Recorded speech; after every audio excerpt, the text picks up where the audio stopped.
Hello anime fan, स्वागत है तुम लोगों का एनीमे एक्सप्लेन की इस वीडियो में। और इस वीडियो से मैं शुरू करने जा रहा हूँ एक ऐसी सीरीज जिसमें मैं कोशिश करूंगा कि मैं 10 मिनट के अंदर तुम लोगों को पूरा का पूरा एक एनीमे के शो को एक्सप्लेन कर दूं। तो इसी सीरीज की सबसे पहली वीडियो के लिए मैंने चुना है नोरेगामी को, जो कि मेरे फेवरेट एनीमेज में से एक है। तो अगर शॉर्ट में मैं तुम्हें ये स्टोरी बताऊं तो इसमें एक गॉड होता है जिसका नाम होता है याटो, जो कि बहुत ही एक छोटे लेवल का डेमी गॉड होता है और उसके पास सिर्फ एक श्राइन यानी सिर्फ एक टेम्पल होता है। और इस एनीमे में जिस गॉड के पास जितने ज्यादा श्राइन्स यानी टेम्पल होते हैं उसका औहदा उतना ही ज्यादा बड़ा होता है। तो हमारा याटो कोशिश करता है कि किस तरह से उसके और ज्यादा फॉलोअर्स बने, जिसके कारण उसके ज्यादा से ज्यादा टेम्पल बन सके और लोग उसकी भी बाकी देवी देवताओं की तरह पूजा करें। तो इसी चीज को ये पूरा करने के लिए अपने फोन नंबर को दीवारों के ऊपर और बाथरूम के अंदर लिखना शुरू करता है और 5 येन लेकर के हर इच्छा को पूरी करने के लिए तैयार हो जाता है। और जब वो अपने नाम को बढ़ा ही रहा होता है तभी वो टकराता है हियोरी से, जिसकी फैमिली बहुत ही ज्यादा पैसा वाली होती है। और वो मैं आगे बताऊंगा कि कैसे वो हियोरी से मिलता है। तो जैसे ही हियोरी याटो से मिलती है उसके साथ एक प्रॉब्लम शुरू हो जाती है, वो एक हान्यू बन जाती है। इसका मतलब ये होता है कि उसकी स्पिरिट उसकी बॉडी से बाहर निकल सकती होती है और वापस से उसकी बॉडी में जा भी सकती है। और अब तुम सोच रहे होगे कि हियोरी के तो मजे ही मजे हैं, लेकिन नहीं बंधु, इसके साथ प्रॉब्लम ये होती है कि इसकी सोल इसकी बॉडी से कभी भी स्लिप कर जाती है और जिस कारण से ये बहुत ज्यादा परेशान होती है। और वो याटो से बोलती है कि वो उसकी मदद करे और 5 येन लेकर याटो ये बोलता है कि ठीक है, अपन ये काम करेगा। और उसके इसी मिशन के दौरान वो मिलता है एक भटके हुए सोल से जिसका नाम होता है यूकिन, और याटो उसे अपना रिगेलिया यानी एक सीक्रेट वेपन बनाता है। और ये तीनों मिलकर के फैंटम से लड़ते हुए हियोरी के कंडीशन को ठीक करने का उपाय ढूंढने लगते हैं। तो अगर बात करें इस एनीमे के प्रोडक्शन की, तो इस एनीमे को प्रोड्यूस किया है बोन स्टूडियो ने और ये एयर हुआ था 5 जनवरी 2014 से 23 मार्च 2014 के बीच में। और इसके पहले सीजन में 12 एपिसोड हैं। और इसी स्टूडियो ने मॉब साइको 100 और माय हीरो एकेडमी जैसे और भी कई सारे एनीमे को बनाया है। तो जिसका मतलब ये हुआ कि ये एनीमे बहुत ही ज्यादा इंटरेस्टिंग होने वाला है। तो अगर तुमने इस एनीमे को पहले कभी नहीं देखा है तो तुम्हें ये बहुत ही अच्छा कॉन्सेप्ट लगेगा, और अगर तुमने इसे पहले देखा हुआ है तो अपनी मेमोरी को रिफ्रेश करने के तौर पर तुम इसे देख सकते हो। तो इसी बात पे शुरू करते हैं ये एपिसोड। सब्सक्राइब कीजिए एनीमे एक्सप्लेन को और बेल आइकन दबाइए, जिससे आप हमारी वीडियो कभी मिस नहीं कर पाएंगे।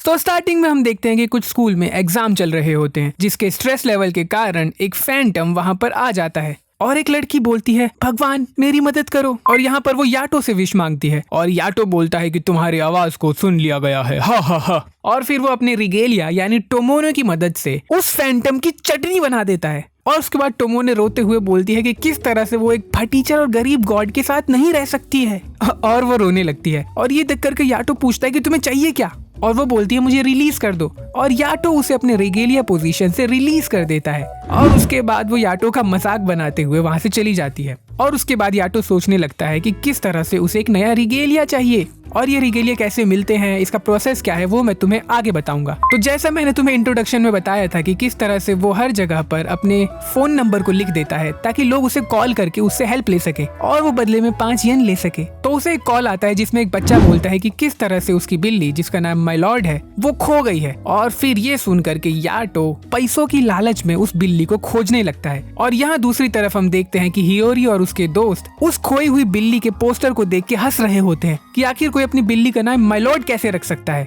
क्या मतलब, क्यों नहीं रख सकता? मैं अपने कुत्ते से बहुत प्यार करता हूँ और उसका नाम मैंने चमेली रखा हुआ है। क्या क्या मतलब ये अच्छा नाम नहीं है?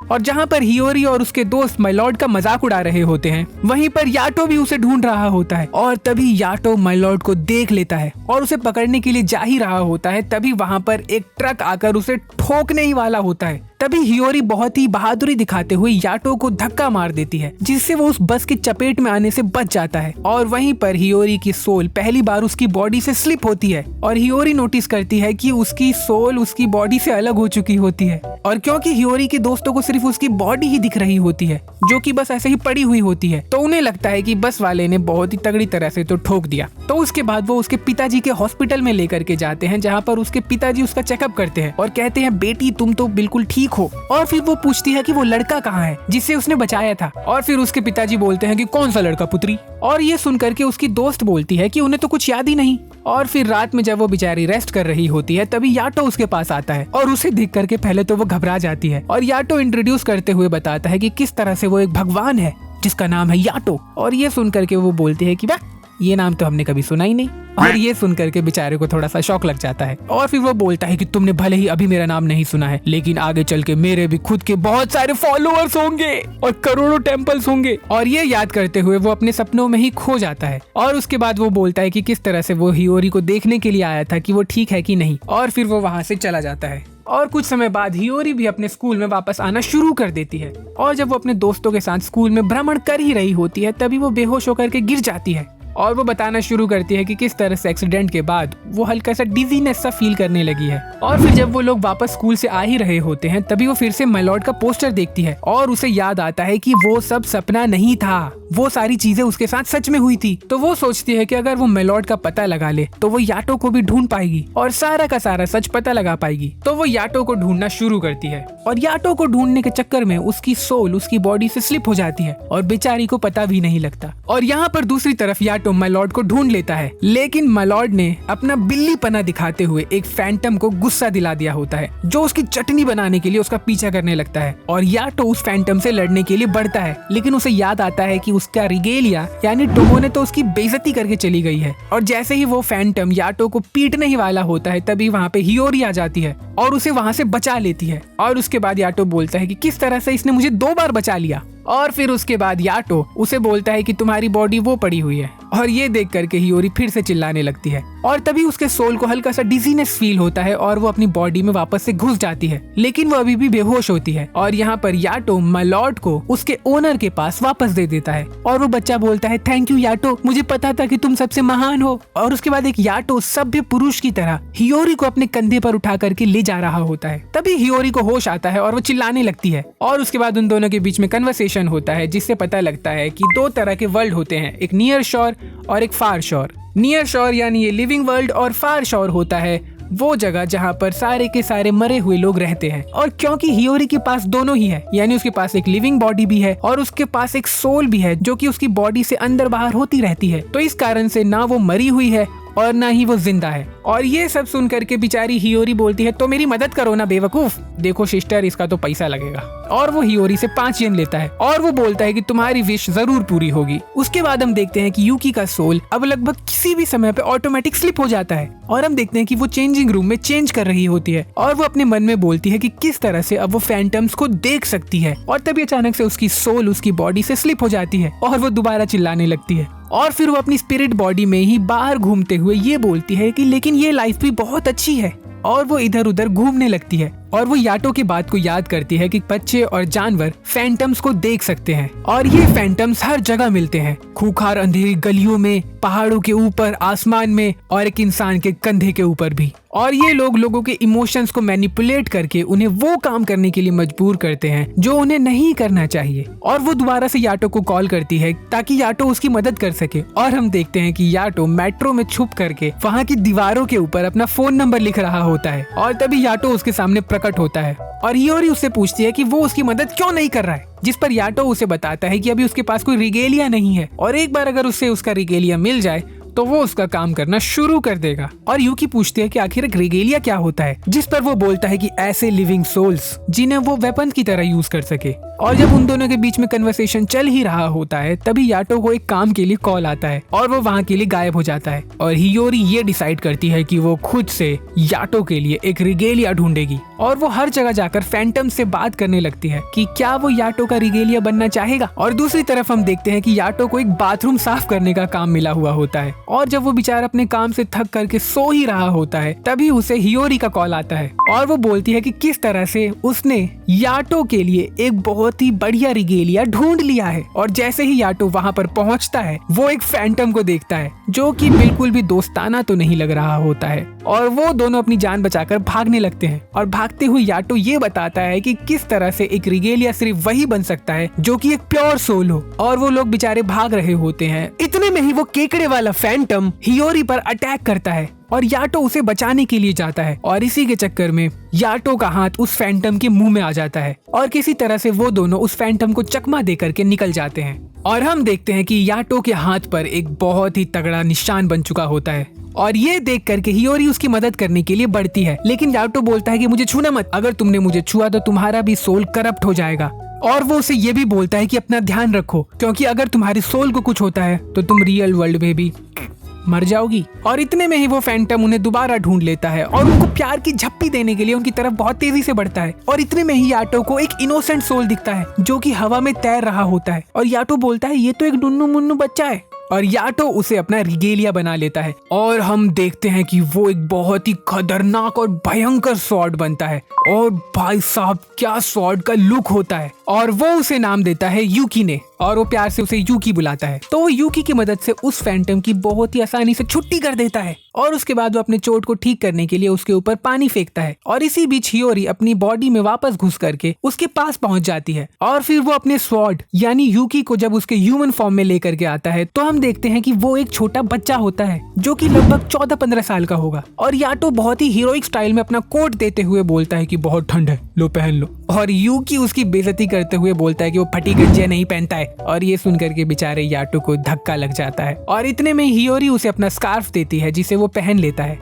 और फिर उसके बाद हम देखते हैं कि याटो यूकी के लिए कूड़ेदान में कपड़े और खाने की चीजें ढूंढने लगता है। और ये देख करके यूकी बोलता है क्या तुम सच में भगवान हो भी? और ये सुन के याटो बोलता है अच्छा अभी अपनी शक्ति दिखाता हूँ। और ये बोल करके वो हियोरी को कॉल करता है और वो सभी एक रेस्टोरेंट में जाते हैं। और याटो बोलता है कि ये रही मेरी चेली जो मेरी पूजा करती है। और तभी वेटर हियोरी के लिए एक गिलास पानी लेकर के आती है। और याटो बोलता है कि 2 गिलास और लेकर के आओ। और तभी वो वेट्रेस बोलते हैं कि ओ मुझे पता नहीं था कि तुम लोग भी यहाँ पर हो। और फिर वो हियोरी को एक्सप्लेन करता है कि किस तरह से लोग उसे देख सकते हैं। और वो एग्जाम्पल देते हुए हियोरी से पूछता है कि बिना देखे ये बताओ कि यहाँ पर कितने वेटर काम कर रहे हैं। और हियोरी बोलती है 2। और जब वो देखती है तो वहाँ पर 4 वेटर काम कर रहे होते हैं। और याटो उसे यही समझाता है कि लोग जब उसे देखना चाहते होते हैं तभी उसे लोग देख पाते हैं, और देखने के बाद भी वो उसे भूल जाते हैं। ठीक इसी तरह से जिस तरह से हम सड़क पर चलते हुए अनजान लोगों को देखते हैं और उसके बाद उन्हें भूल जाते हैं। और इतना सब ज्ञान पेलने के बाद वो हियोरी का बैंक अकाउंट खाली करते हुए दबा के खाना पेलता है। और उसके बाद वो सब खाना खा के बाहर निकलते हैं। और हियोरी यूकी से पूछने लगती है कि तुम मरने से पहले क्या करते थे? जिस पर यूकी बोलता है कि मुझे कुछ याद नहीं है, मुझे बस इतना याद है कि याटो ने मुझे बुलाया और जब मुझे होश आया तो मैं उसके हाथों में था। और ये सभी बात करते हुए यूकी के अंदर के हार्मोन्स जाग जाते हैं। समझ रहे हो ना क्या बोल रहा हूँ? और उसे थोड़ा सा हियोरी के लिए फीलिंग्स आ जाती हैं जो कि अच्छी वाली नहीं होती वैसे तो। और उसे वो फीलिंग आते ही याटो को एक झटका लगता है। और याटो यूकी से बोलता है कि देखो बेटा हम दोनों की सोल और माइंड कनेक्टेड हैं, तो जो तुम सोच रहे हो वो मुझे भी पता लग जाता है। और वो बोलता है कि ये सब सोचना बंद कर दो। और जब वो लोग बातें कर ही रहे होते हैं तभी अचानक से उसे काम के लिए कॉल आता है और वो दोनों वहाँ पर टेलीपोर्ट होने जा ही रहे होते हैं। तभी हियोरी बोलती है कि खाना खा के निकल कर रहे हो, और वो उन्हें पकड़ने जाती है और तभी उसका सोल स्लिप हो जाता है। और हम देखते हैं कि वो एक श्राइन में टेलीपोर्ट हो जाते हैं जो कि श्राइन होता है गॉड ऑफ लर्निंग का। और वो गॉड उससे बोलता है कि किस तरह से उसके पास बहुत सारा काम है। और उसके बाद वो गॉड याटो की बहुत बुरी तरह से बेइज्जती कर देता है। और फिर याटो उससे पूछता है कि मुझे बुलाया क्यों है? तो वो गॉड बोलता है कि यहाँ पर फैंटम्स लोगों को मैनिपुलेट करके उन्हें सुसाइड करने पर मजबूर कर रहे हैं, और क्योंकि उसके पास बहुत ज्यादा काम है तो इसीलिए उसने याटो को चुना है ताकि वो उसका ये काम कर सके। और उसके बाद हमें ये भी पता चलता है कि टोमो ने याटो को छोड़ करके लर्निंग गॉड के पास मायू नाम से रह रही है और वो उसका माउथ पाइप बन के रहती है। और ये देख करके बेचारे याटो को थोड़ा सदमा लग जाता है। और उसके बाद सीन शिफ्ट होता है और कन्वर्सेशन थोड़ा सीरियस हो जाता है, जहाँ पर टोमो ने या कहे अब मायू उन्हें उस जगह पर लेकर के जाती है जहाँ पर वो फैंटम्स लोगों को सुसाइड करने के लिए मजबूर करते हैं। और मायू बोलती है कि किस तरह से वो बेचारे लोगों को सुसाइड करने के लिए मजबूर करते हैं और किस तरह से वो प्रीशियस लाइफ्स को खत्म कर रहे हैं। और ये सुनकर के याटो बहुत सीरियसली बोलता है अगर लोग मरना चाहते हैं तो उन्हें मरने दो, क्योंकि मरने के बाद भी वो किसी काम के नहीं रहते, यानी कि वो रिगेलिया नहीं बन सकते होते, क्योंकि मरने से पहले उनके सोल को करप्ट कर दिया गया था। और ये सुनकर के हियोरी गुस्सा हो जाती है और वो बोलती है कि आखिर वो इतनी इनसेंसिटिव बातें कैसे कर सकता है। और हियोरी खुद से डिसाइड करती है कि वो लोगों के ऊपर से फैंटम्स को हटाएगी। और वो रेलवे स्टेशन में जाकर के एक आदमी के ऊपर फैंटम को देखती है और वो किक मार के उस फैंटम को दूर फेंक देती है। लेकिन तभी अचानक से वहां पर कई सारे और फैंटम आ जाते हैं और वो हियोरी को पकड़कर रेल की पटरी पर बांध देते हैं। और जैसे ही ट्रेन हियोरी को कुचलने ही वाली होती है तभी उसके ऊपर याटो चढ़ते हुए आता है और यूकी को स्वॉर्ड में कन्वर्ट करके उन सभी फैंटम्स को काट देता है और हियोरी को वहां से बचा लेता है। और वो उसे दोबारा समझाता है कि अपनी जान का ध्यान रखो, क्योंकि अगर तुम इस बॉडी में मर गई तो तुम्हारी रियल बॉडी भी मर जाएगी। और जब ट्रेन आगे बढ़ ही रही होती है तभी हम देखते हैं कि एक फैंटम एक और स्टूडेंट को सुसाइड करने के लिए मजबूर कर रहा होता है। तभी याटो यूकी की मदद से उस फैंटम को काट देता है और यूकी इतना बढ़िया काटता है कि दीवारें, वहां के फाटक, सब कुछ कट जाता है। और याटो बोलता है कि तुमने बहुत ही अच्छा काम किया बेटे। और उसके बाद रात हो जाती है और हम देखते हैं कि याटो और यूकी फैंटम से बचने के लिए किसी दूसरे गॉड के श्राइन में सो रहे होते हैं। और तभी यूकी को एक लड़की दिखती है और याटो सपना देखने लगता है कि किस तरह से एक दिन उसका भी बहुत बड़ा श्राइन होगा, लाखों करोड़ों लोग उसे पूज रहे होंगे और कन्याओं से वो घिरा हुआ होगा। और जब वो ये सब सपना देखते हुए अपने हाथों को हिला ही रहा होता है तभी यूकी गुस्से में आकर उसे लात मारकर सीढ़ियों से नीचे गिरा देता है। और अगले सीन में हम देखते हैं कि हियोरी उनके लिए खाना लेकर के आती है और वो बोलती है कि आखिर किस तरह से याटो एक फटीचर गॉड है और वो उसकी बेइज्जती पे बेइज्जती करने लगती है। और याटो सीरियस होके बोलता है, तुम जानती हो मेरे सपने जरूर पूरे होंगे क्योंकि मेरे पास बहुत सारी चीजें हैं। और ये बोल करके वो फालतू की चीजें दिखाने लगता है कि किस तरह से उसके पास इतने सारे लकी चार्म्स हैं कि उसका सपना जरूर पूरा होगा। और हियोरी उसके एक लकी चार्म को तोड़ देती है और उससे सीरियसली बोलती है कि तुम्हारे पास अब एक रिगेलिया है तो तुम्हें बहुत ज्यादा रिस्पॉन्सिबिलिटी के साथ काम करना चाहिए। और ये सुन करके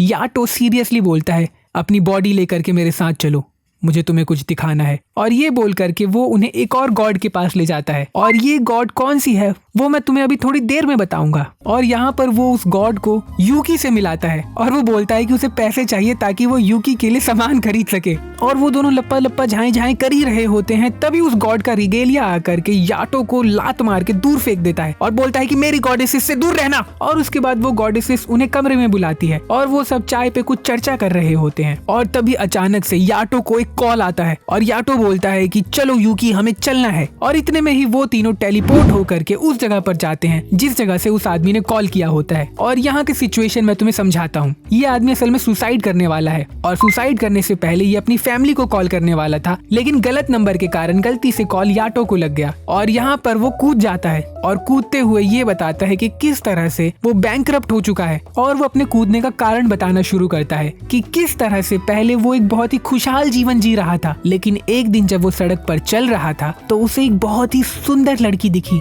जिसके प्यार में वो पागल हो गया। और मेरे मेल व्यूअर्स, तुम लोगों के लिए एक बहुत ही अच्छी सीख है जो कुछ ही देर में मैं तुम्हें देने वाला हूँ, तो इस सीन को ध्यान से सुनना। तो वो बताता है कि किस तरह से वो सड़क पर जा रहा था और वो एक लड़की के प्यार में गिर गया और वो उस पर खर्चे पे खर्चा करने लगा। और लेकिन तभी अचानक से उसका बैड लक जाग गया और उसका लॉस पे लॉस होने लगा, उसकी कंपनी डूब गई और अंत में वो बैंकरप्ट हो गया। लेकिन तब भी वो उस लड़की के प्यार को भूल नहीं पाया और उसने उस लड़की को कॉल पे कॉल करने की कोशिश की, लेकिन उसके बाद उस लड़की ने कभी कॉल नहीं उठाया और बेचारा दिल टूटने के कारण वो सुसाइड करने जा रहा है। तो वीडियो कंटिन्यू करने से पहले मैं तुम्हें यहाँ पर एक सीख देना चाहता हूँ। तो एक बड़ा भाई होने के नाते मैं तुम सभी व्यूअर्स को एक सजेशन देता हूँ, इन सब चक्करों में मत पड़ा करो। तो उसकी ये सारी बातें सुनने के बाद याटो उससे पूछता है कि क्या मैं उस लड़की की फोटो देख सकता हूँ। और जब वो देखता है तो उसे पता लगता है कि ये तो वही गॉडेसेस है। और यहाँ हमें पता चलता है कि ये गॉडेसेस है गॉडेसेस ऑफ पॉवर्टी, यानी कि गरीबी की देवी। और वो उसे ये भी बताता है कि किस तरह से पहले ही उसके जीवन में कोई और है, तो अच्छा यही होगा कि तुम उसे भूल जाओ। और वो उसे बहुत समझाने के बाद बचा लेता है और एंड में वापस से वो उसी गॉडेसेस के पास जाता है और उससे 5 येन चार्ज करके वहां से निकल जाता है। और जाते हुए वो गॉडेसेस हियोरी को ये बताती है कि किस तरह से पहले याटो एक बहुत ही खतरनाक गॉड हुआ करता था, क्योंकि याटो है गॉड ऑफ वॉर और पहले वो कभी किसी को भी मारने में नहीं हिचकता था।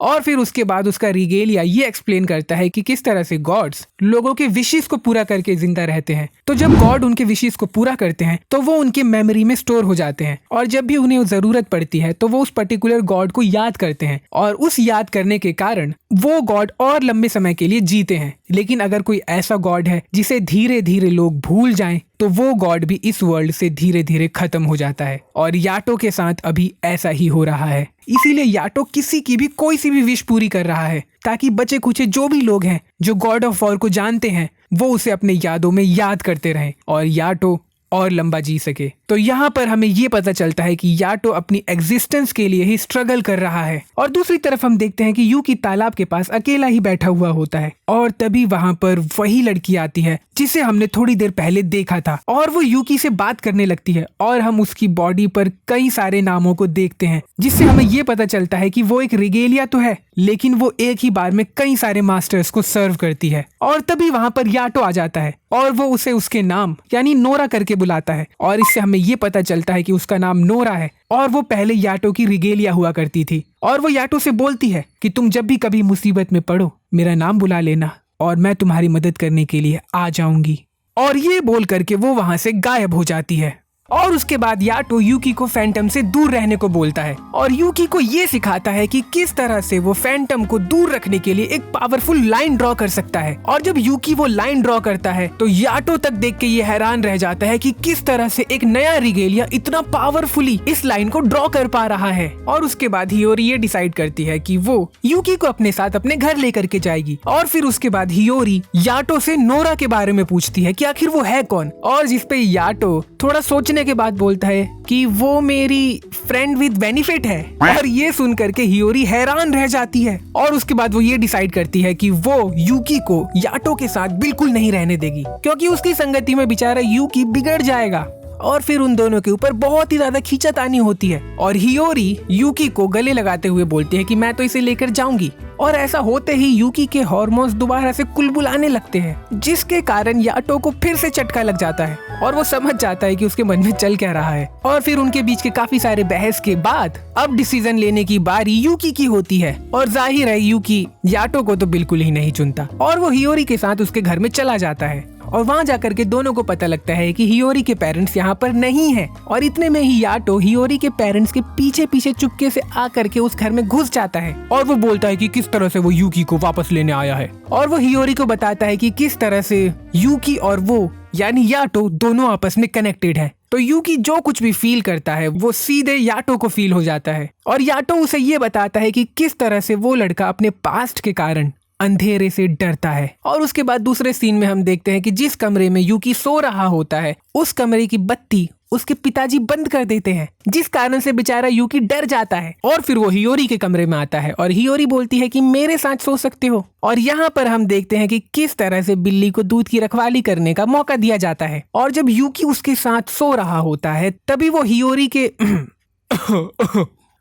चीजों को देखता है और वो उन्हें टच करने ही वाला होता है। तभी वहाँ पर याटो आके बोलता है क्या कर रहे हो, और वो खींच करके यूकी को हियोरी के कमरे से ले जाता है और बोलता है कि देखो बेटा, अभी तुम इतने बड़े नहीं हुए हो कि तुम लड़कियों के साथ घूमो, तो अच्छा यही होगा कि तुम मेरे साथ रहो। जिस पर यूकी बोलता है कि तुम्हारे पास तो इतनी सारी लड़कियां हैं, और उसका मतलब जैसे टोमोने, नोरा और ये गॉडेस ऑफ पॉवर्टी, तो वो इतनी सारी कलियों के साथ घूम रहा है और मैं बेचारा भंवरा अकेले घूम रहा हूँ। और ये बोल करके वो अपने कमरे में चला जाता है। और उसके बाद दूसरे सीन में हम देखते हैं कि सुबह हो चुकी होती है और हियोरी यूकी को शॉपिंग करने के लिए लेकर आई हुई होती है। और यूकी को एक स्केटबोर्ड बहुत ही ज्यादा पसंद आता है और वो बोलता है कि ये कितना ज्यादा बढ़िया लग रहा है। जिस पर हियोरी बोलती है कि क्यों ना मैं इसे तुम्हारे लिए खरीद लूं। और यूकी बोलता है कि क्योंकि लोग उसे देख नहीं सकते हैं तो क्या ही फर्क पड़ता है। और वो स्केटबोर्ड ले करके चलाने के लिए निकल जाता है, लेकिन तभी हियोरी उसे रोक देती है और बोलती है कि ये चोरी कहलाएगी बेटे। वैसे वो बेटे नहीं बोलती क्योंकि फिर सिचुएशन और ज्यादा खराब हो जाती।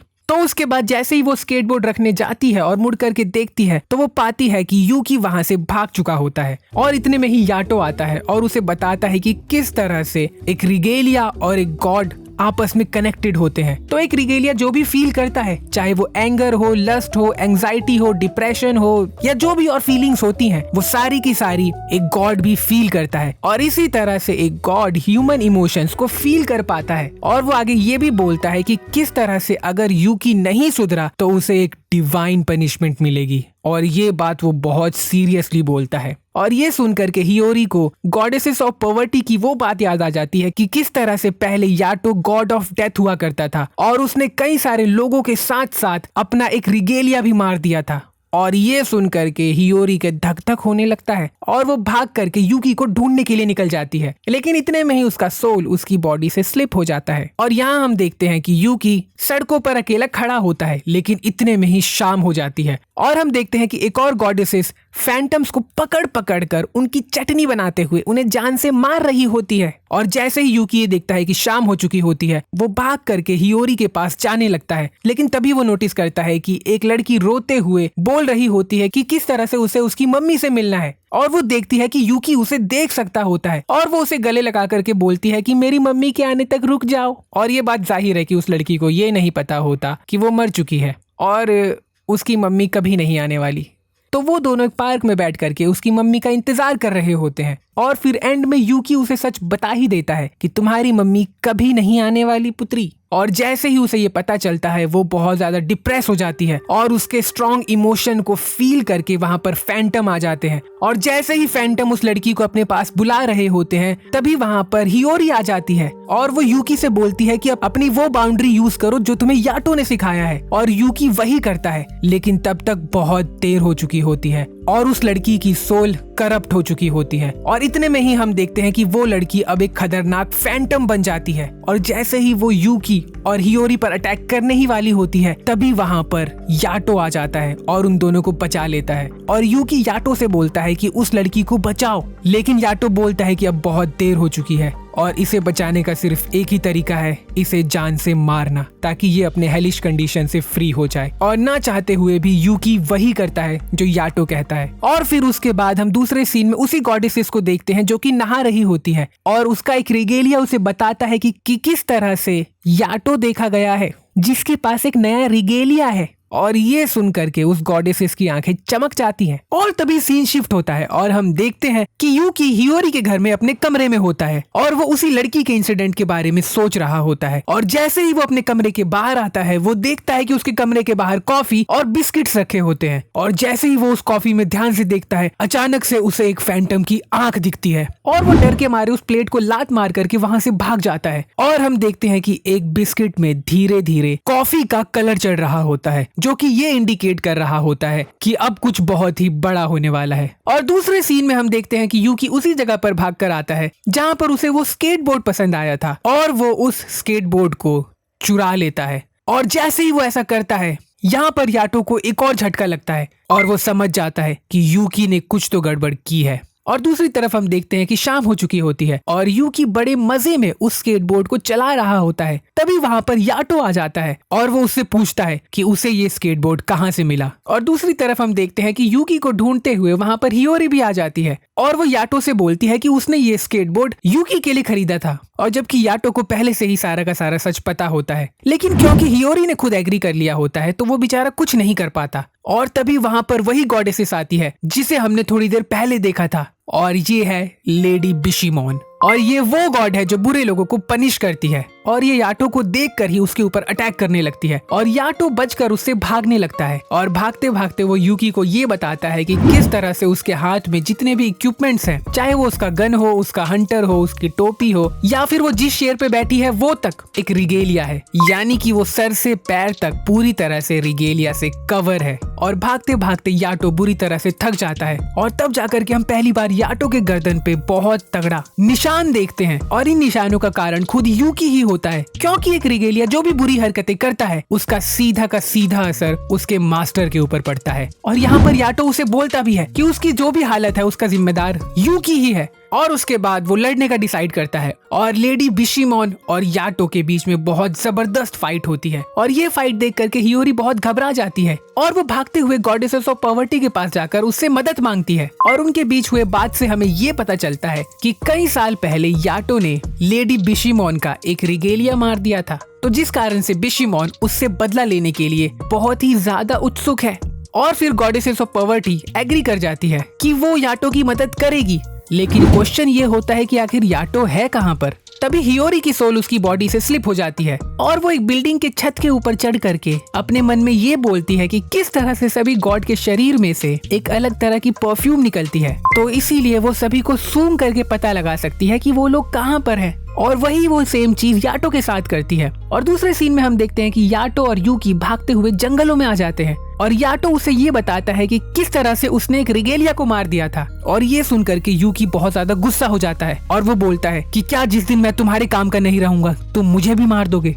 तभी वहाँ पर लेडी बिशीमोन आ जाती है और जैसे ही वो लोग याटो के पास पहुंचते हैं, हम देखते हैं कि लेडी बिशिमोन के हाथ में एक बहुत भयानक फरसा होता है और वो उस फरसे से याटो के 2 टुकड़े करने ही वाली होती है। तभी वहां पर गॉडेसेस ऑफ पॉवर्टी आकर के एक अंडरग्राउंड पोर्टल खोल देती है, जो कि वो खुद भी कंट्रोल नहीं कर सकती होती है। और जैसे ही वो पोर्टल खुलता है, उन दोनों के बीच का मैच यहीं खत्म हो जाता है और लेडी बिशिमोन याटो से जाते जाते ये बोलते हैं कि किस तरह से वो गॉडेसेस ऑफ पॉवर्टी की इज्जत रखते हुए यहाँ से जा रही है, लेकिन अगली बार जब वो मिलेगी तो वो उसके टोटे टोटे कर देगी। और दूसरे सीन में हम देखते हैं कि याटो उस इन्फेक्शन को, एक तरह से इन्फेक्शन ही है तो इसीलिए मैं इसे इन्फेक्शन ही बोलूंगा, तो याटो उस इन्फेक्शन को पानी से साफ करने की कोशिश कर रहा होता है, जिस तरह से उसने पहले उस मेंढक वाले फैंटम के साथ किया था। लेकिन ये इन्फेक्शन इतना ज्यादा स्ट्रांग होता है कि ये पानी से साफ नहीं हो रहा होता है। और तभी हमें पानी की एक टपक सुनाई देती है और उसके सामने नोरा प्रकट हो जाती है और वो बोलती है कि अगर तुम्हें कोई भी परेशानी हो तो मैं तुम्हारे लिए बैठी हूँ। और दूसरे सीन में हम देखते हैं कि इस लड़ाई को 3 दिन बीत चुके होते हैं और लेडी बिशिमोन अपने क्रिगेलिया से रिपोर्ट मांगती है, जिसमें वो बोलता है कि आखिर किस तरह से बहुत सारे फैंटम्स अंडरग्राउंड से ऊपर आ चुके हैं। और लेडी बिशिमोन उससे पूछती है कि क्या उसे याटो के बारे में कुछ पता चला। और उसके बाद दूसरे सीन में हमें हियोरी का घर दिखाया जाता है, जहाँ पर वो बड़ी प्यार से यूकी के लिए खाना लेकर के आ रही होती है। और जैसे ही वो उसके रूम में घुसती है, वो देखती है कि याटो बैठे बैठे उसका चिपस खा रहा है और ये देख करके वो पूछती है कि यूकी कहाँ है, जिस पर याटो बोलता है कि मैं भी उसे ही ढूंढ रहा हूँ। और दूसरे सीन में हम देखते हैं कि यूकी भागते हुए गॉड ऑफ नॉलेज या गॉड ऑफ विजडम के पास जाता है और बोलता है कि उसे अब याटो के साथ नहीं रहना, क्योंकि वो एक फटीचर भगवान है और उसके पास ना खुद का कोई श्राइन यानी मंदिर है और ना ही लोग उसे जानते हैं, तो आखिर ऐसे बेघर भगवान के साथ रह करके फायदा ही क्या है। जिस पर गॉड ऑफ नॉलेज उसे बताता है कि वो चाहे तो उसे एक नया नाम दे सकता है, लेकिन अगर ऐसा हुआ तो वो नोरा बन जाएगा।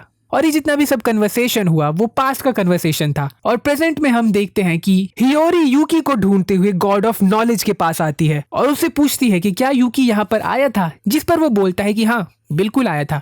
और हियोरी को वो उसका कन्वर्सेशन बताता है, जिस पर हियोरी पूछती है कि आखिर नोरा का मतलब क्या होता है। और गॉड ऑफ नॉलेज का जो आंसर था वो बहुत ही कमाल का है। वो बोलता है कि नोरा गॉड्स के प्राइवेट पार्ट की तरह होते हैं। और वो सीरियसली एक्सप्लेन करते हुए बोलता है कि किस तरह से एक रिगेलिया जो एक ही बार में बहुत सारे मास्टर को सर्व करता है उसे नोरा कहते हैं और फार शोर में उन्हें कोई भी पसंद नहीं करता है। और वो आगे ये भी बताता है कि किस तरह से अगर किसी रिगेलिया को किसी दूसरे गॉड के पास जाना है तो सबसे पहले जो पहला वाला गॉड होता है वो उस रिगेलिया को दिए हुए अपने नाम को हटाता है, उसके बाद ही कोई दूसरा गॉड उस रिगेलिया को नाम दे सकता है। लेकिन अगर एक ही बॉडी में कई सारे नाम है, यानी वो एक ही बार में कई सारे गॉड को सर्व करता है, तो वो नोरा कहलाता है। और जैसे मैंने कहा कि उसे भगवान की दुनिया में कोई भी पसंद नहीं करता है। और इतना सब होने के बाद दूसरे सीन में हम देखते हैं कि हियोरी उसे अभी भी ढूंढ रही होती है, लेकिन उसे पता ही नहीं होता कि आखिर यूकी है कहाँ पर। और तभी उसे लेडी बिशिमोन की स्मेल आती है, जिसे देख करके बेचारी की सिट्टी पिट्टी गुल हो जाती है। और जैसे ही वो पीछे हट रही होती है, तभी लेडी बिशिमोन का वही रिगेलिया उसके पीछे आ जाता है और उसे बोलता है चुप रहना, बिल्कुल भी हिलना मत। और यहाँ पर हियोरी को लगता है कि वो तो गई बेचारी। और तभी वो रिगेलिया हियोरी के ऊपर कुछ स्पेल कर देता है, जिसके कारण वो फ्रीज हो जाती है और उसके सामने लेडी बिशिमोन आती है, लेकिन वो हियोरी को देख नहीं पाती। और वो अपने रिगेलिया से फैंटम के स्टेटस के बारे में पूछती है, जिस पर वो रिगेलिया बताता है कि इस एरिया में तो सारे फैंटम खत्म हो चुके हैं, लेकिन बगल वाले मोहल्ले के एरिया में अभी भी कुछ फैंटम्स बचे हुए हैं। तो लेडी बिशिमोन उन फैंटम्स को पकड़कर धोने के लिए वहां निकल जाती है और यहाँ पर वो रिगेलिया हियोरी को रिलीज करके उससे कन्वर्सेशन स्टार्ट करता है। और उसके कन्वर्सेशन से हमें ये पता चलता है कि किस तरह से उस रिगेलिया ने एक बार याटो से मदद मांगी थी और जिस कारण से वो याटो का कर्जदार बन चुका है, इसीलिए वो याटो की मदद कर रहा है। और वो कन्वर्सेशन करते हुए आगे ये भी बताता है कि उस दिन के फाइट के दौरान उसने याटो को बहुत ही बुरी हालत में देखा, यानी जो इन्फेक्शन है उसने वो नोटिस किया। और वो बोलता है कि ये इन्फेक्शन एक्सटर्नली नहीं है, यानी कि इसका कारण उसका रिगेलिया है। और अगर उसका रिगेलिया अपनी हरकतों से बाज नहीं आता है तो उसे खत्म करना पड़ेगा, क्योंकि एक रिगेलिया जो भी बुरी हरकतें करता है उसका सीधा असर उसके मास्टर पर पड़ता है। और अगर वो ऐसा ही करता रहा तो उसका इन्फेक्शन इतना ज्यादा फैल जाएगा कि याटो इस दुनिया से खत्म हो जाएगा। तो वो एंड में यही बोलता है दोबारा से कि अगर वो नहीं सुधरा तो यूकी को खत्म होना पड़ जाएगा। और ये सुन करके हियोरी हैरान रह जाती है और फिर वो फटाफट यूकी को खोजना शुरू करती है। और दूसरे सीन में हम देखते हैं कि याटो उसे ढूंढ लेता है और वो बोलता है कि क्या कोई नहीं मिला क्या, और वो उससे आगे ये भी बोलता है कि हमें एक काम मिला है। और हम देखते हैं कि उन्हें कन्वीनियंस स्टोर में रात में रखवाली करने का काम मिला हुआ होता है और वो रखवाली कर ही रहे होते हैं कि इतने में ही वहाँ पर गॉडेसेस ऑफ पॉवर्टी आ जाती है। और जैसे ही वो गेट के अंदर घुसने वाली होती है, याटो उसके सर पर टपली मार देता है और बोलता है कि तुम यहाँ पर नहीं आ सकती, क्योंकि अगर तुमने कदम रखा तो ये स्टोर ही बर्बाद हो जाएगा। और जैसे ही गॉडेसेस ऑफ पॉवर्टी का रिगेलिया देखता है कि याटो ने उसके मास्टर के सर पर टपली मार दी, उसका रिगेलिया याटो को खूब धोता है। और इसके बाद वो बोलता है कि वो यहाँ पर आया है उससे काम करवाने के लिए। और वो उससे बात करते हुए ये बताता है कि गॉडेसेस ऑफ पॉवर्टी चाहती है कि वो उसके लिए एक फैंटम को मारे। और जैसे ही उनके बीच में कन्वर्सेशन हो रहा होता है, याटो को एक और झटका लगता है और वो बहुत सीरियसली यूकी से पूछता है,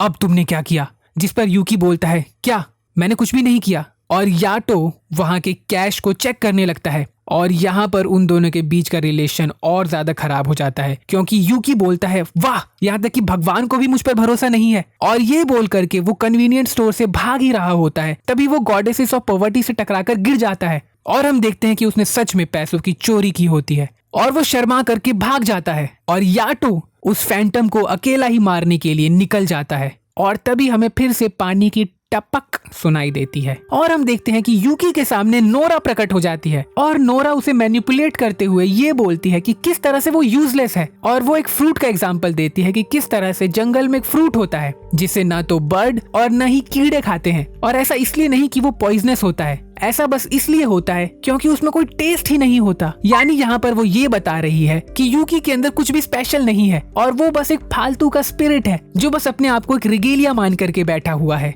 और इतने में ही तभी वहाँ पर याटो आ जाता है और वो यूकी को स्वॉर्ड में कन्वर्ट करके अपने हाथों में पकड़कर बोलता है, नोरा की बोली हुई कोई भी बात पर ध्यान मत देना, अभी हमारा टारगेट है वो। और हम देखते हैं कि एक बहुत बड़ा फैंटम तितली हवा में उड़ रहा होता है और याटो उसके ऊपर अटैक करता है, लेकिन वो अटैक इतना ज्यादा कमजोर होता है कि उसके ऊपर बस एक हल्का सा स्क्रैच आता है। और इससे हमें ये पता चलता है कि यूकी के अंदर का कॉन्फिडेंस अब धीरे धीरे खत्म हो रहा है। लेकिन याटो हार नहीं मानता और वो उसके ऊपर होली वाटर छिड़क कर उस फैंटम को कमजोर कर देता है। और जब वो दोबारा अटैक करता है तो कोई असर ही नहीं होता। और ये देख करके याटो बोलता है कि इस स्वॉर्ड को मैंने ढूंढा था तो मैं ही इसे दोबारा रिफोर्ज करूंगा। और ये बोल करके वो उस स्वॉर्ड के ऊपर होली वाटर छिड़कता है और उस फैंटम को बहुत ही आसानी से काट देता है। और इतने में ही हम देखते हैं कि नोरा ये सब दूर से देख रही होती है और तभी हम उसके साथ एक और पर्सन को देखते हैं जो कि बोलता है, तो उसने तुम्हें इस बार भी नहीं चुना। और फिर सीन शिफ्ट होता है और हम हियोरी को स्कूल के गर्ल्स टॉयलेट में देखते हैं जहाँ पर वो बिशीमोन की रिगेलिया के बात के बारे में सोच रही थी। और वो सारी बातें सोचते हुए वो अपने आप से बोलती है कि याटो कभी भी यूकी को नुकसान नहीं पहुंचाएगा, है ना। और जैसे ही वो ये सब सोच रही होती है तभी हम देखते हैं कि याटो गर्ल्स टॉयलेट के ऊपर प्रकट हो जाता है और ये देख करके हियोरी उसे धमाधम पेलने लगती है। और वो बोलता है कि वो कोई छिछोरा नहीं है जो लड़कियों को बाथरूम में देखे, वो यहाँ पर इसलिए आया है क्योंकि उसे किसी ने फोन करके इस जगह पर बुलाया है। और जिस पर हियोरी बोलती है कि यहाँ पर आखिर कौन आ सकता है। और तभी उन्हें पता लगता है कि एक और लड़का टॉयलेट के अंदर पहले से ही बैठा हुआ है और उसके चेहरे से हमें पता लगता है कि वो काफी डरा हुआ है। और उसे देखकर हियोरी उस पे भी धमाधम मुक्कों की बारिश करने लगती है। और जब सिचुएशन शांत होता है तो हमें पता लगता है कि किस तरह से उसी लड़के ने याटो को कॉल करके अपनी मदद के लिए बुलाया है, क्योंकि उसे उसकी क्लास के बच्चे परेशान करते हैं। और वो गर्ल्स टॉयलेट में भी इसीलिए छुपा हुआ था क्योंकि यही एक ऐसी जगह है जहाँ पर वो लड़के उसे कभी नहीं ढूंढ पाएंगे। और फिर उन दोनों के बीच में बातचीत होने लगती है और याटो उसे बुली होने से बचाने के लिए उसके कान में एक चीज बोलता है जो कि मैं तुम्हें थोड़ी देर बाद बताऊंगा। और दूसरी तरफ यूकी स्कूल को एक्सप्लोर करने लगता है और वो एक क्लासरूम में जाता है जहाँ पर वो उसी के एज के लोगों को देखता है और वो ये देखता है कि किस तरह से वो लोग आपस में हंस खेल रहे हैं। और यहाँ पर यूकी को अकेलापन फील होना शुरू हो जाता है और वो बेचैन हो जाता है कि आखिर किस तरह से उसका कोई भी दोस्त नहीं है। और प्लस क्योंकि नोरा ने उसके दिमाग में वो कचरा भर दिया था कि किस तरह से वो अकेला है, तो उसके कारण उसका दुख और ज्यादा दुगना हो जाता है। और दूसरे सीन में हम देखते हैं कि याटो सो रहा होता है और तभी उसे ढूंढते हुए यूकी उसके पास आती है और उसे बिशीमोन की रिगेलिया की बात याद आती है। तो वो याटो के इन्फेक्शन को चेक करने के लिए उसका कपड़ा उठाती है और इतने में ही याटो जग जाता है और ये दृश्य थोड़ा सा आपत्तिजनक हो जाता है और तभी यूकी शर्माते हुए याटो को ही पीट देती है। और यहाँ पर हम दूसरी तरफ देखते हैं कि वो लड़का बुली करने वाले एक लड़के की तरफ बढ़ता है और तभी हम देखते हैं कि उस लड़के के स्ट्रॉन्ग इमोशंस के कारण एक फैंटम वहाँ पर आ जाता है और वो लड़के के इमोशंस को प्रवोक करता है कि किस तरह से वो उस बुली करने वाले बच्चे को जान से मार दे। और उस स्ट्रॉन्ग इमोशन के प्रभाव में आकर वो उसकी तरफ बढ़ने लगता है और उसकी तरफ एक कटर फेंकता है और अपने भी हाथ में एक कटर निकालता है। और यहाँ मैं तुम्हें बताता हूँ कि याटो ने उसके कान में क्या बोला था। याटो ने उससे बोला था कि अगर तुम उसे मारना ही चाहते हो तो गेम को फेयर रखना, यानी कि अगर तुम्हारे पास भी हथियार है तो उसे भी हथियार देना बेटे। और वो ऐसा ही करता है और उसे देख करके वो बुली इतना ज्यादा डर जाता है कि अपने पैंट में ही सूसू कर देता है। और यहाँ हम उस लड़के को देखते हैं जिसे देखकर ऐसा लग रहा होता है इस बुली को जान से मार देगा। और जैसे ही वो जान से मारने के लिए बढ़ ही रहा होता है तभी उसे याटो की दूसरी बात याद आती है जिसमें वो बोलता है एक बार अगर तुमने उसे मार दिया तो तुम दोबारा इंसान नहीं रह पाओगे। और उसकी ये बात याद करते ही वो कटर को जमीन पर फेंक देता है और जैसे ही वो ऐसा करता है उसके पीछे का फैंटम गायब हो जाता है और वो बुली लड़का डर के मारे वहाँ से भाग जाता है। और फिर याटो उसकी तारीफ करता है कि किस तरह से उसने एक सही डिसीजन लिया और वो अपने मन में ये भी बोलता है कि काश यूकी भी इसी तरह का डिसीजन ले। और यहाँ से स्टोरी बहुत ज्यादा सीरियस हो जाती है। यहाँ हम यूकी को देखते हैं जो कि अकेलेपन के कारण रो रहा होता है और रोते रोते वो इतना ज्यादा फ्रस्ट्रेट और गुस्सा हो जाता है कि वो बेसबॉल बैट लेकर के स्कूल के बिल्डिंग्स के शीशे तोड़ने लगता है। और जैसे ही वो ये करता है ये उसका आखिरी मिस्टेक होता है क्योंकि उसका ऐसा करते ही याटो जमीन पर गिर जाता है। और जैसे ही हियोरी उसकी मदद करने के लिए आगे बढ़ती है वो देखती है कि उसके पूरे बॉडी पर वो इन्फेक्शन फैल चुका है। और तभी हम देखते हैं कि यूकी की सोल भी स्लिप हो जाती है और जैसे ही वो अपने स्पिरिट से उसे टच करती है वो इन्फेक्शन उसकी बॉडी में भी फैल जाता है। और उसके दर्द को फील करते हुए वो बोलती है कि ये दर्द बहुत ज्यादा तेज है और उसे हैरानी हो रही है कि याटो इतने दर्द को सहता हुआ हंसी खुशी उनके साथ खेल रहा था और उसे समझ नहीं आता कि वो क्या करे। तो वो डिसाइड करती है कि वो याटो को गॉडेसेस ऑफ पॉवर्टी के पास ले जाएगी। और जैसे ही वो उसे लेकर के जा रही होती है वो यूकी से बोलती है क्या अब तुम खुश हो? आज जो याटो की हालत है वो तुम्हारे ही कारण है। मुझे याटो की बात सुननी चाहिए थी। और ये बोलने के बाद वो याटो को गॉडेसेस ऑफ पॉवर्टी के पास लेकर के आती है और जैसे ही उसका रिगेलिया ये देखता है वो पूरे घर के आसपास एक बॉर्डर लाइन क्रिएट कर देता है और उन तीनों को ही बाहर रोक देता है। और ये देख करके हियोरी रोते हुए उनसे मदद मांगती है और हियोरी को बार बार मदद मांगने बोलते हुए सुन करके गॉडेसेस ऑफ पॉवर्टी का रिगेलिया उसे अंदर आने देता है और फिर गॉडेसेस ऑफ पॉवर्टी उसे होली वाटर से नहला करके उसे प्योर करती है। और यहाँ पर उसका रिगेलिया प्योरिफिकेशन सेरेमनी को करने के लिए रिगेलिया ढूंढने के लिए निकल पड़ता है। और मैं तुम्हें बता दूं कि इस प्योरिफिकेशन सेरेमनी को सिर्फ रिगेलिया ही कर सकते हैं क्योंकि एक रिगेलिया ही दूसरे रिगेलिया के इमोशन को समझ सकता है। और इस प्योरिफिकेशन सेरेमनी में 3 रिगेलिया की जरूरत पड़ती है और अगर इस दौरान कुछ भी गड़बड़ होती है तो प्योरिफिकेशन करने वाले रिगेलिया की जान पर बनाती है। तो इसीलिए ये सेरेमनी बहुत ही ज्यादा खतरनाक होती है। तो गॉडेसेस ऑफ पॉवर्टी का रिगेलिया सबसे पहले गॉड ऑफ नॉलेज के पास जाता है और उससे मदद मांगता है लेकिन उसके सारे रिगेलिया उसकी मदद करने से मना कर देते हैं। लेकिन तभी टोमोने या कहे मायू हाँ बोल देती है और टोमोने के जाने के बाद गॉड ऑफ नॉलेज बोलते हैं कि आखिर याटो कर क्या रहा है, उसे यूकी को जान से खत्म कर देना चाहिए। आखिर कोई रिगेलिया अपने मास्टर को इस हद तक कैसे टॉर्चर कर सकता है? अगर याटो को बचाना है तो सबसे अच्छा तरीका यही होगा कि वो यूकी को खत्म कर दे। तो उसे मिलाकर उनके पास अब 2 रिगेलिया हो जाते हैं और गॉडेसेस ऑफ पॉवर्टी का रिगेलिया उसे कॉल करके ये बताता है कि किस तरह से उसे सिर्फ 2 ही रिगेलिया मिल पाए हैं। और जैसे ही हियोरी ये सुनती है वो तीसरा रिगेलिया खोजने के लिए निकल पड़ती है और खोजते हुए सबसे पहले उसके दिमाग में नोरा आती है। लेकिन फिर वो सोचती है कि अगर वो नोरा को बुलाएगी तो कहीं ऐसा ना हो कि नोरा याटो की जान बचाने के लिए यूकी को ही खत्म कर दे। और एंड में वो डिसाइड करती है जाने का बिशिमोन के पास और वो बिशिमोन के श्राइन में जा करके काजू यानी बिशिमोन का वही रिगेलिया जिसने उसे याटो के कंडीशन के बारे में बताया था उसे बुलाने लगती है और फिर काजू उसकी मदद करने के लिए आगे बढ़ता है और अब उनके पास 3 रिगेलिया हो जाते हैं। और जैसे ही काजू उस जगह पर पहुंचता है वो देखता है कि याटो की हालत बहुत ही ज्यादा खराब हो चुकी है, इतना कि वो सुबह तक जी भी नहीं पाएगा। और वो यूकी से बोलता है कि ये तुमने क्या किया? जिस पर यूकी बोलता है क्या और फिर काजू उसे उसके कपड़े उतारने को बोलता है और वो जैसे ही अपने कपड़े उतारता है हम उसके पीठ पर काफी सारे फैंटम्स को देखते हैं। इसका मतलब कि उसका ये इन्फेक्शन बहुत पहले से शुरू हो चुका होता है। और अगर मैं तुम्हें याद दिला दूं तो ये तभी शुरू हो गया था जब पहली बार उसके मन में हियोरी को देख करके खलबली मची थी। और अब सीन और भी ज्यादा इंटेंस हो जाता है और वो तीनों रिगेलिया यूकी के आसपास बॉर्डर लाइन बनाते हैं और जैसे ही वो बॉर्डर लाइन क्रिएट होता है यूकी का पूरा शरीर जलने लगता है और काजू उससे बोलता भी है कि अपने किए हुए सारे क्राइम्स को कन्फेस करो, लेकिन यूकी ऐसा करने से मना कर देता है और जैसे ही वो ऐसा करता है वो धीरे धीरे फैंटम में कन्वर्ट होने लगता है। और इधर हम याटो को देखते हैं जिसके मुंह से खून निकलना शुरू हो चुका होता है, यानी इसका मतलब ये होता है कि उसका पेन अब और ज्यादा इंटेंस हो चुका है। और यूकी रोते हुए बोलता है कि आखिर किस तरह से वो अकेला फील कर रहा है और उसके डेथ ने उसके फ्रेंड्स, उसकी फैमिली, उसके चेहरे की हंसी सब कुछ छीन ली है। ह्यूमंस के पास दोस्त हैं,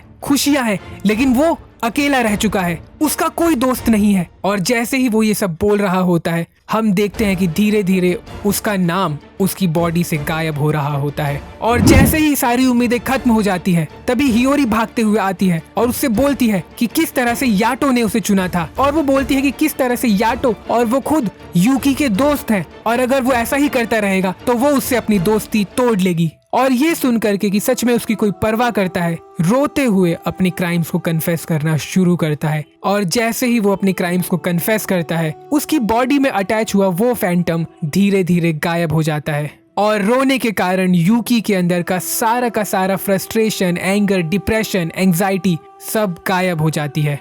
और फिर हम देखते हैं कि सुबह हो चुकी होती है, जो कि ये इंडिकेट करता है कि किस तरह से अब सब कुछ ठीक हो चुका है। वैसे बस यही करना था क्या, कन्फेशन? लेकिन कन्फेस करना कभी कभी बहुत ज्यादा मुश्किल हो जाता है, ये बात तो है।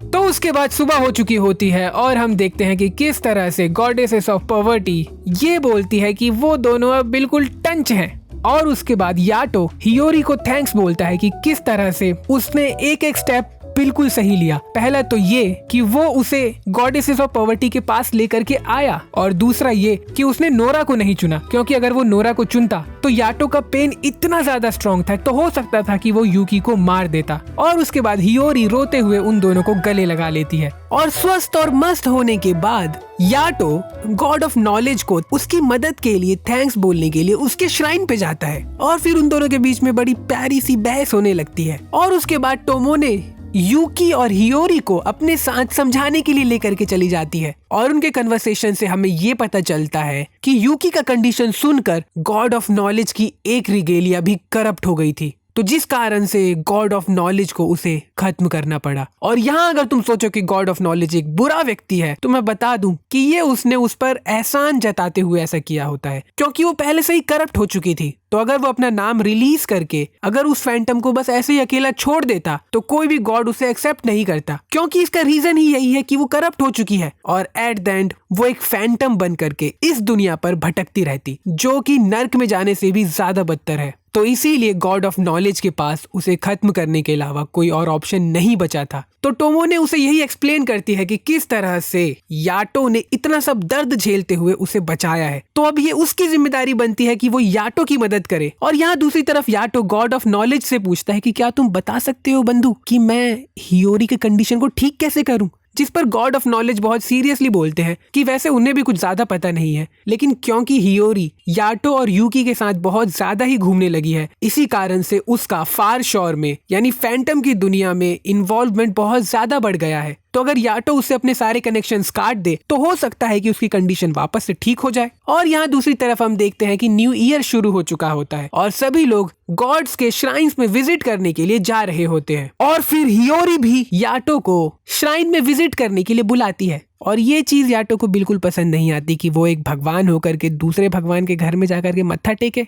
तो वो बोलता है कि ठीक है, अगर खाने पीने को होगा तो अपन आ जाएगा। और जैसे ही यूकी श्राइन की तरफ बढ़ रही होती है हम देखते हैं नोरा और राबो को। और अगर तुम पूछो कि ये है कौन, तो मैं तुम्हें बता दूं कि ये है गॉड ऑफ कैलामिटी। यानी कि जब लोग विशेस मांगते हैं तो सारे विशेस अच्छे नहीं होते, कई सारे लोग किसी के डेथ की या उसके घर को बर्बाद कर देने की भी विश मांगते हैं और गॉड ऑफ कैलामिटी उनके यही विशेस को पूरा करता है। और नोरा और राबो के कन्वर्सेशन से हमें ये पता चलता है कि उन दोनों को ही ये प्योरिफिकेशन सेरेमनी के बारे में पता था और इन दोनों का शुरू से ही यही प्लान था कि वो यूकी के ब्रेन को वॉश कर दे ताकि वो एक फैंटम बन जाए और याटो को मजबूर होकर के नोरा को बुलाना पड़े ताकि वो यूकी को खत्म कर सके। और अगर ऐसा होता तो याटो के पास नोरा को यूज करने के अलावा कोई और ऑप्शन नहीं बचता। और उसके बाद वो दोनों एक बहुत ही भयंकर प्लान बनाते हैं और यहाँ नोरा हियोरी के ऊपर अटैक कर देती है और दूसरी तरफ याटो को हियोरी से दूर रखने के लिए राबो उसके ऊपर फैंटम छोड़ देता है और जिसके कारण याटो उन फैंटम्स को खत्म करने में ही बिजी हो जाता है। और दूसरी तरफ हम देखते हैं कि जैसे ही नोरा के कुत्ते यूकी को काटने ही वाले होते हैं इतने में सूरज उग जाता है जिसके कारण वो लोग वहीं पर भस्म हो जाते हैं